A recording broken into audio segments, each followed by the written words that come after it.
Star India one मध्ये आपलं स्वागत आहे। पाहूया आजची प्रमुख माहिती। श्रीरामपुरात LCBची मोठी कारवाई।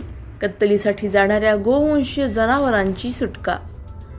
गोवंशीय जनावरे कत्तलीसाठी नेताना पकडले। 7,35,000 रुपयांचा मुद्देमाल जप्त। अहिल्यानगर जिल्ह्यातील श्रीरामपूर शहरात स्थानिक गुन्हे शाखेने मोठी कारवाई करत कत्तलीसाठी नेण्यात येणाऱ्या गोवंशीय जनावरांची सुटका केली आहे। गुप्त माहितीच्या आधारे LCBच्या पथकाने मिल्लतनगर ते गोंधवणी रोडवर सापळा रचला। यावेळी एका पिकअप वाहनाची तपासणी केली असता त्यामध्ये गोवंशीय जनावरे दाटीवाटीने भरून कत्तलीसाठी नेली जात असल्याचे आढळून आले। पोलिसांनी वाहन चालकाला ताब्यात घेत चौकशी केली असता आणखी काही आरोपींची नावे समोर आली आहेत। या कारवाईत 1,35,000 रुपयांची गोवंशीय जनावरे आणि 6 लाख रुपयांची पिकअप गाडी असा एकूण 7,35,000 रुपयांचा मुद्देमाल जप्त करण्यात आला आहे। या प्रकरणी महाराष्ट्र पशुसंरक्षण अधिनियमाअंतर्गत गुन्हा दाखल करण्यात आला असून पुढील तपास श्रीरामपूर शहर पोलीस करत आहेत।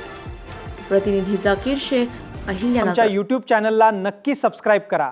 पाहत रहा स्टार इंडिया। फेसबुक आणि इंस्टाग्राम स्टार इंडिया वन ला फॉलो करा। पाहिल्याबद्दल धन्यवाद।